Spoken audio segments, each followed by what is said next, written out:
before I started fighting and I wasn't going to school, I was an amateur. I paint with my dad. I was a painter, and I'd come home from work sometimes late, take a shower. I wouldn't even eat. I'd just go straight to the gym. And it's funny because I remember going through those times. It was like I tell myself, all this is gonna pay off one day.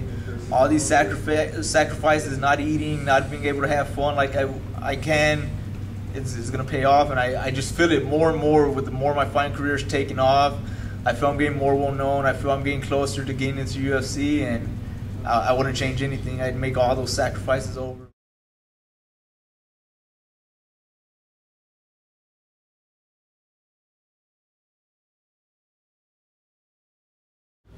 My name is Randy Villarreal. I have a pro record of 7-4, and this is my fight.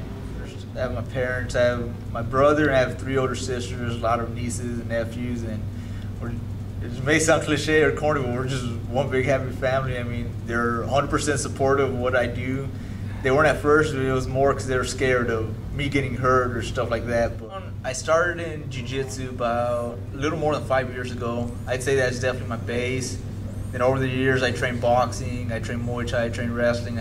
Now I just brought it up together. I'm just a mixed martial artist. Really, there's nothing else I could say other than it's my calling. It's just as soon as I started watching UFCs, and especially once I started training, I just felt so comfortable. Like I've never felt this way about anything in my life, to where it just comes natural to me. Because really, this is all I do. This is my full-time job. I gave up everything for it. I quit going to school.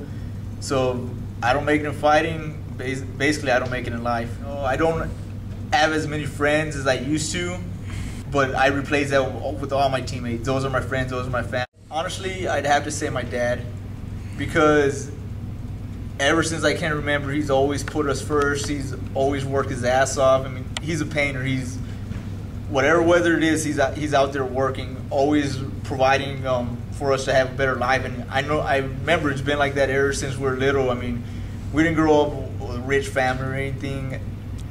I'd say there were a lot of times we struggled pretty bad, and we just always got through it, and it was because of my dad. He always found a way to get our family through it, and I'm forever grateful for that. Heroes as far as fighting, I'd definitely say BJ Penn. I just like his mentality. Weight doesn't matter to him. He'll fight whoever, whenever, and that's exactly how I am. You'll see I'm a natural 135er. My next fight's at 145. I really belong at 125, so I just get that mentality from him. Fight anybody, anytime. It really doesn't matter. I just hope everybody will at least admire me for having the balls to step up in weight, fight tough guys anytime. I don't say no to fights. I know a lot of fighters say that, but whenever I say it, I really mean it. Once I'm in that cage, the door locks. To me, it's I'm gonna get killed or he's gonna get killed. It's that simple. The reason, and this may sound bad, but the only reason to me or my opponent aren't dead after the fight is because the ref was in there to stop it. That's my mentality, just kill or be killed. Every fight I take, it's like my life's on the line. That's a really good question. My dream fight would honestly, and I guarantee you people are going to think it's crazy, but it'd be Manny Pacquiao in an MMA fight. I just see it as like pound for pound, fighting, boxing, he's probably the best fighter in the world right now.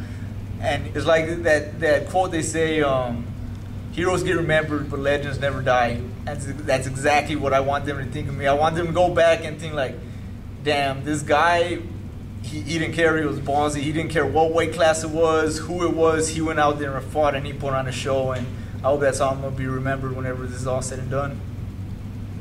Because I've heard it from a lot of people like, that I always look like I'm pissed off or I don't really want to talk to anybody. And really that couldn't be any further from the truth. I'm just the type that it takes me a while to get open up to you, so like, if someone ever feels like I blew them off, that's really not the case at all. Just once you get to know me, you'll see like, I'm a pretty funny guy. I'm easy to get along with. I'm very laid back. I have a great support system, whether it be my coaches, Derwin, Tony, Albert, my teammates, my friends, my family. It's nothing but positive vibes, and that's honestly what just keeps me going every day. I'd like to thank Old South Pancake House, Trege's Auto Group, Motivated Fight Gear. My friend Ricky, he hasn't told me the name of his shirt company, but they're sponsoring making me walkout shirt. I'd also like to thank both my gyms, Genesis and Phalanx, and all my teammates. I wish I could name all of y'all because y'all helped me, but it should be longer this whole interview. You're watching UFFL MMA, where fantasy meets reality.